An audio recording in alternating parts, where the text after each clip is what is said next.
Greetings and welcome, my friends. This is Replicas 4. We're kicking off a second trilogy with an updated version of our Replicator Synthesizer, or Duplicator. One of those. The aim, as with any deck playing a full set of the factory outlet, is to get a synthesizer in play, generate robot overlords, and proceed to smash face with a team of AI men.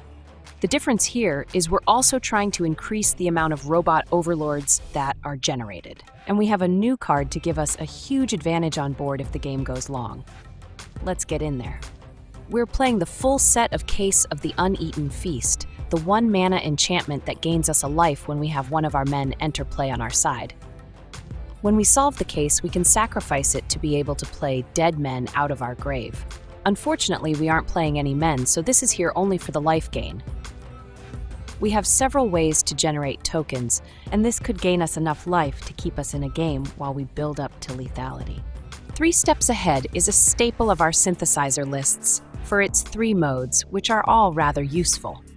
The mode we're really looking to exploit is the copy mode, which we can use to make a copy of one of our artifacts.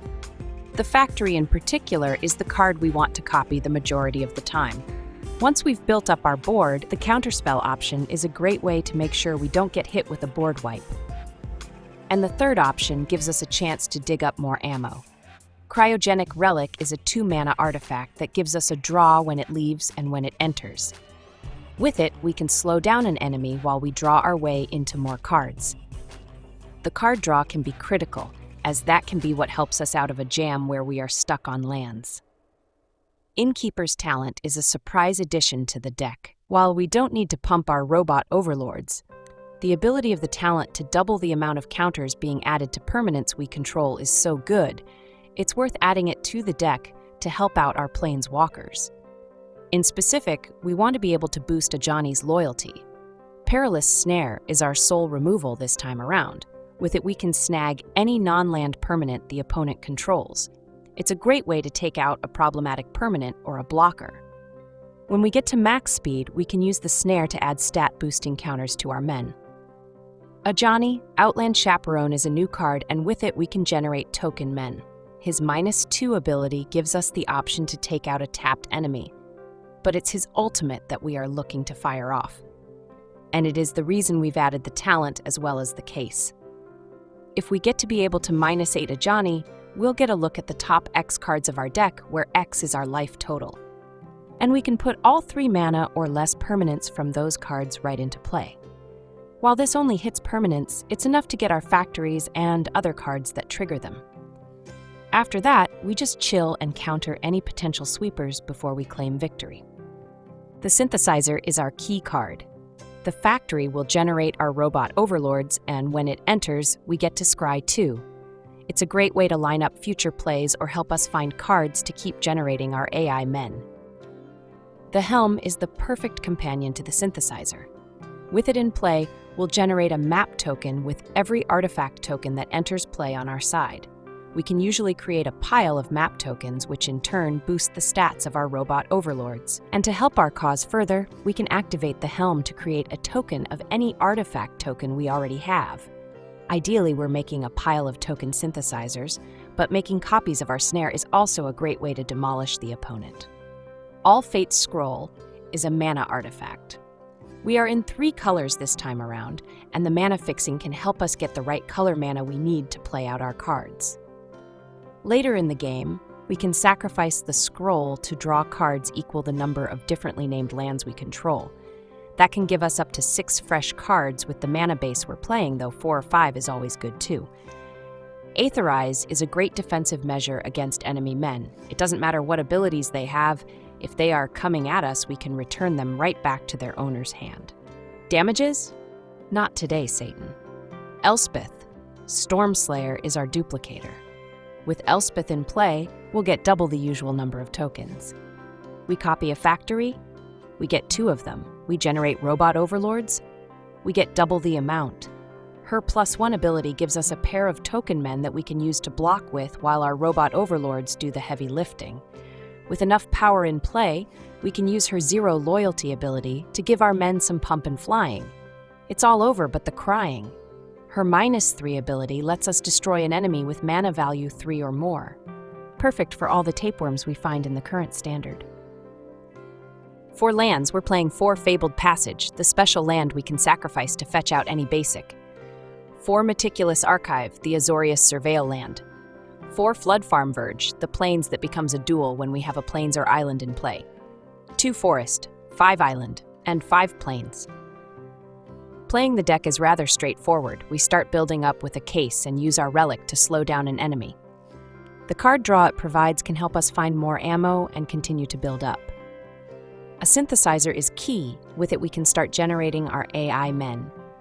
Ajani is usually better played later, but he does produce tokens which can help block up bigger attackers to help preserve our life total until we can fire back with robot overlords. As with any 3-color deck, pay attention to which colors are on board and what we need to be able to play out the cards in our deck. Double white is critical, and double blue is nice to have, but not critical, as we can play out our blue cards with just 1 blue mana. We have a limited amount of removal, so be strategic with those snares. Not everything needs to be in a cage. That's the deck, boys. Let's go play some games. Do you want to play a game? This is double AMCO. No wait, it's Marcos. Spelling is not their strong point. We're kicking things off with a 4-lander with our key card and a way to copy it. We'll be on schedule and we have enough of each of our primary colors. Keep your pants on. Looks like they are on Demir sausage. Don't let them put it in your face. We'll go with the case. We can drop the archive on our next turn to get our factory in play on schedule.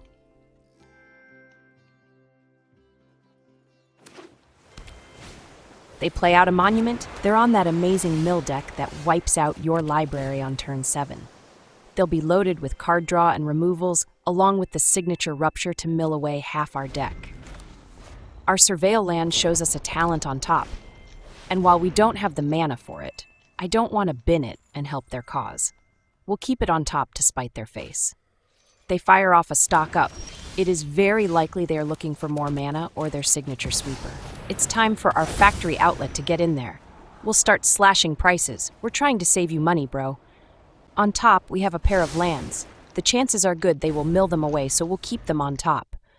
The passage could fetch us a green mana, but if we don't get it, we're fine with that too. Their deck is so exciting they fell asleep at the wheel. Might be time for something else, bro. There it is. That sweet, sweet mill action we all know and love. When you can't play real Magic, you mill. Does it feel good, bro? They play out a second one. We made them mad with that mill comment. We draw a 5th land anyways.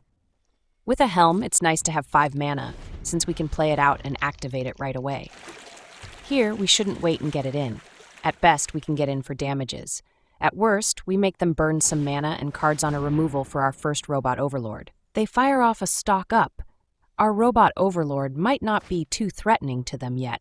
But just wait, we can expect a rupture on their next turn thanks to this digging. We'll be prepared with one of our counters. They hit us with more mill, but all we really need we have in hand. Mill away, bro. They had to think about that second one, but I seriously doubt they have any 1-mana cards in their deck.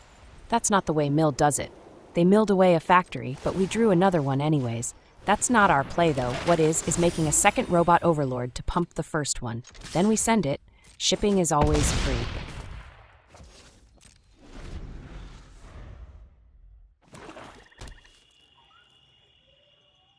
This is where they rupture. Their pants. No wait, it's a deadly cover-up, but regardless, it's getting countered. Not today, Satan.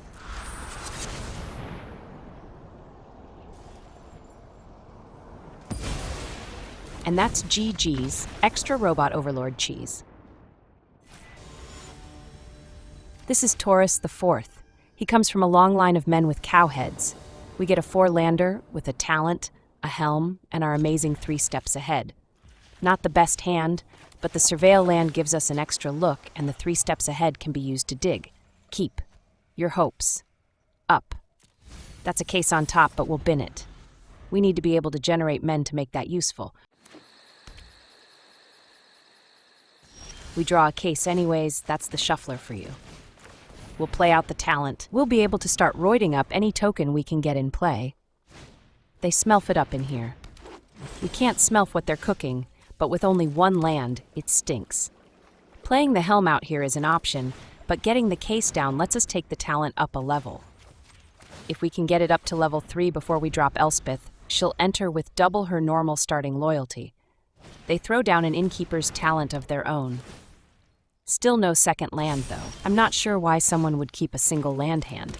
Even with a smelf, if we'd had a removal, they'd have been toast. We draw our 5th land, and that's a go for taking up our talent to level 3.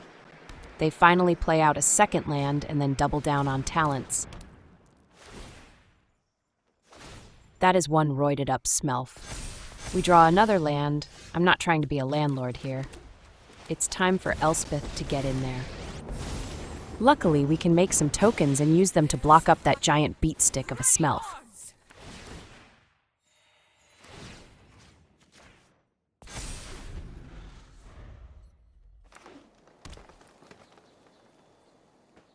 They fire off a Get Lost and use it to snipe our talent. Maybe that should have been used on Elspeth? Maybe? They follow up with a Sheltered by Ghosts, because those are amazing. Nothing could possibly go wrong if you play an aura removal.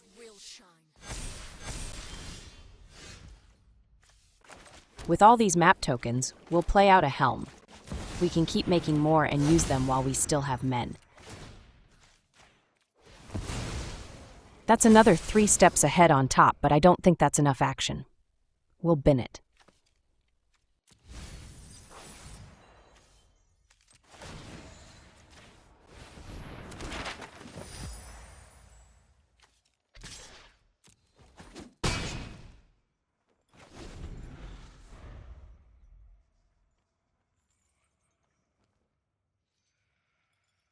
They play out a Scourge. It's not really much of a Scourge, though. It will get plump thanks to their double talent board. They send it, but we'll take the hit this time. That's the smallest their smelf will ever be, so we can afford to take a hit. We'll keep using map tokens. They can help find us some ammo. That's an Aetherize on top, and we'll take it.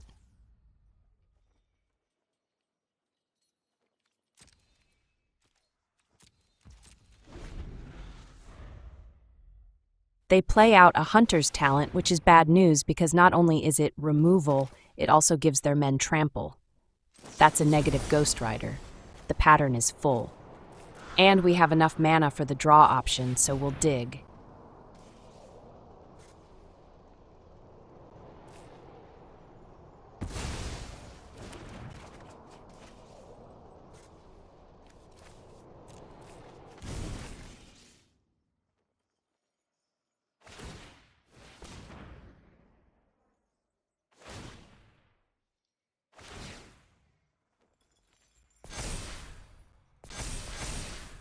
They send only the Smelf, which is great because we can block with our small token and we'll have a blocker for their next turn.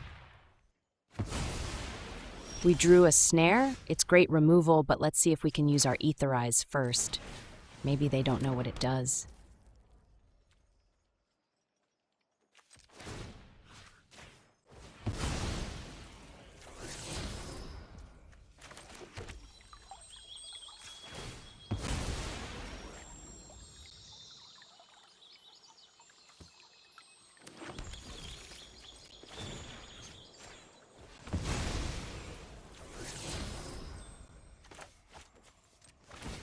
If you can't draw lands, you're not good at this game. See that? We're at expert level.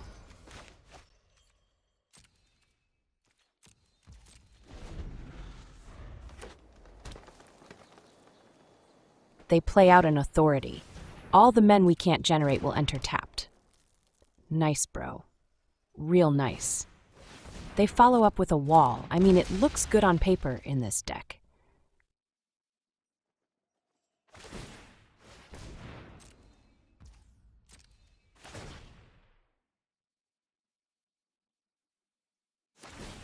Maybe they play against a lot of burn. They roid up their Wall. It's the angriest Wall I've ever seen.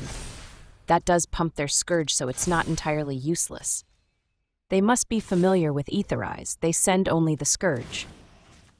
Well, fine then. We'll just make more map tokens than throw a block.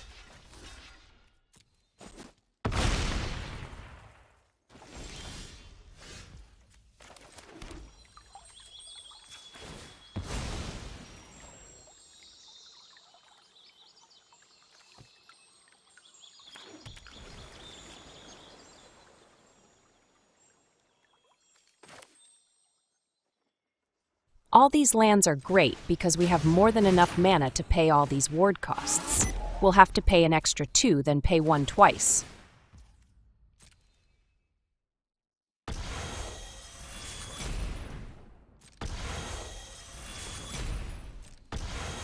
That giant Smelf is gone.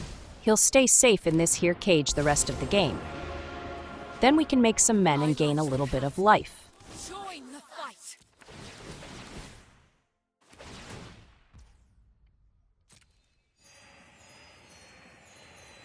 The question here is, do we make more map tokens or do we use them on our token men?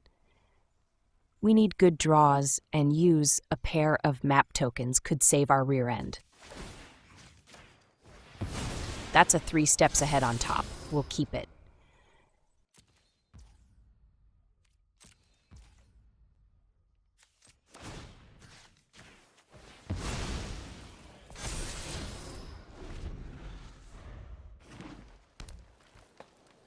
They play out a tapeworm, it's going to get pumped, and then it will give their team some pump as well.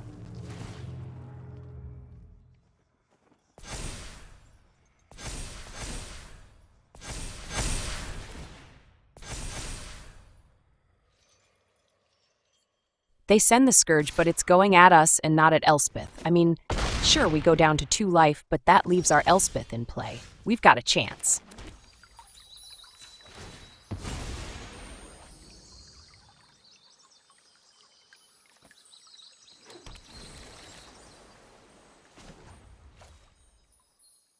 We'll make another pair of tokens, then pass the turn. We'll see what they've got, and if it's nothing major, we can use the 3 steps ahead to copy up our snare. Hilarity will follow. And a turning of the tables.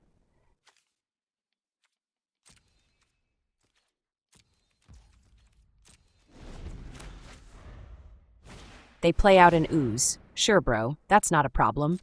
All yours.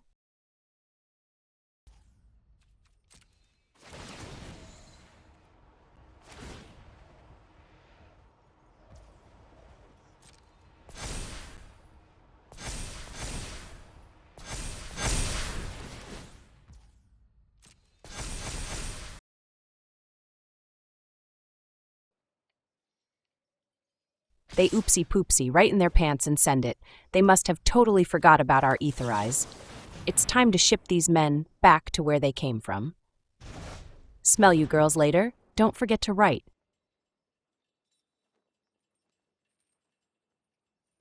They do replay their Scourge, but he's a little guy once again. That's so sad. What a wee lad.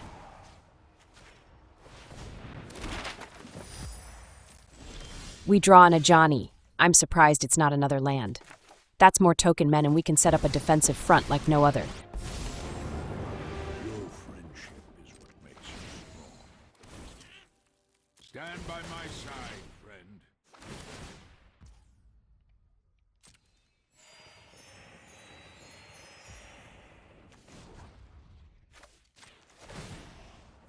Ready arms!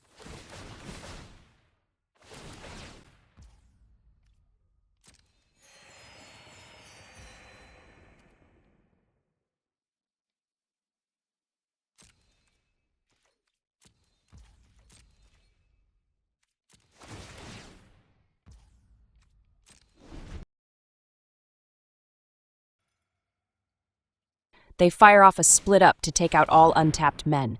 Their ooze would survive, but our blockers will end up ghosts. Luckily for us, we have this here 3 steps ahead and enough mana for countering, as well as making a copy of our snare.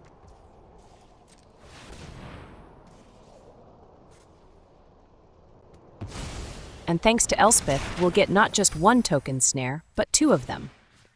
With the snares, we'll take out a talent and their authority. With the authority gone, our men will be ready to defend every turn. Remember that moment they had the chance to take out Elspeth, but they hit us instead? Yeah, oopsie poopsie, bro.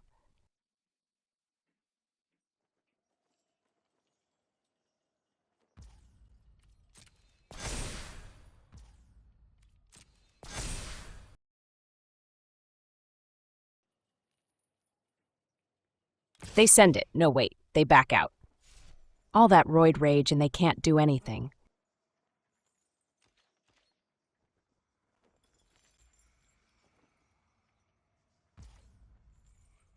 It wouldn't be right if we didn't draw a land.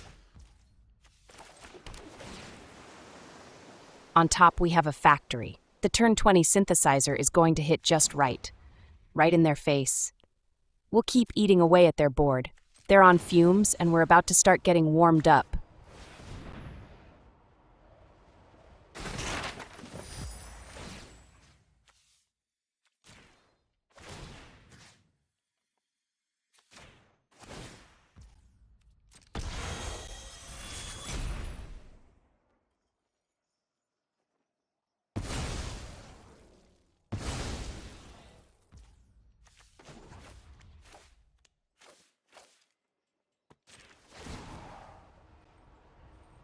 I welcome all allies.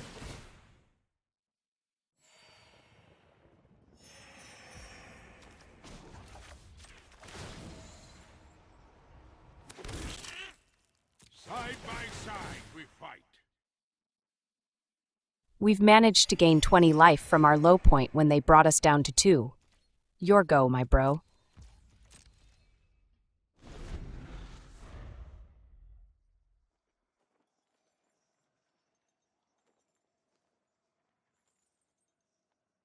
They exercise their right and take out one of our artifacts?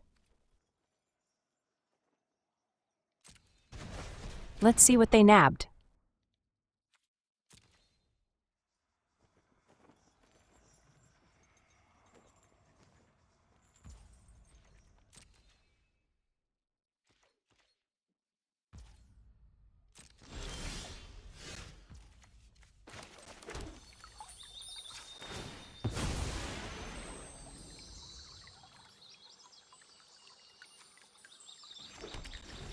It's time for the factory to get in there and start up the production lines.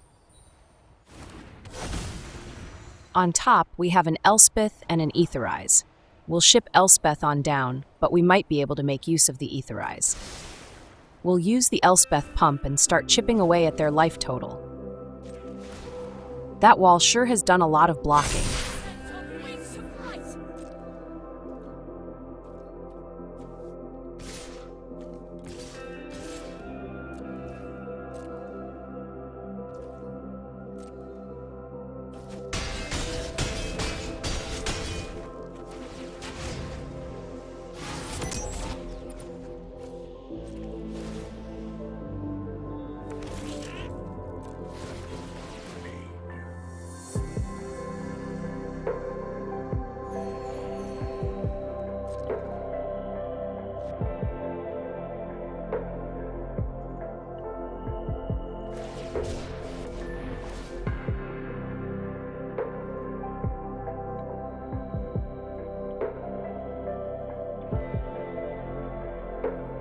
They cycle away a guy to be able to get their guy back.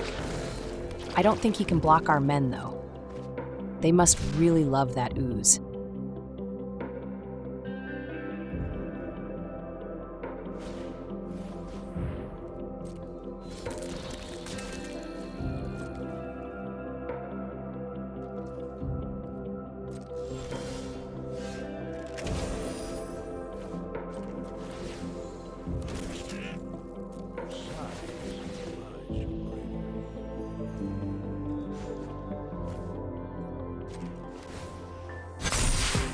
Someone in accounting told me that we can attack with this pile of men and this pile and our 2 big guys, and that will be enough damages.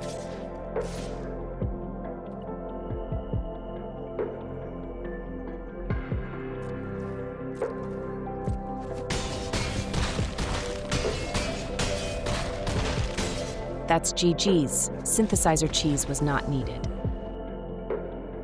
And that, my friends, is another satisfied customer.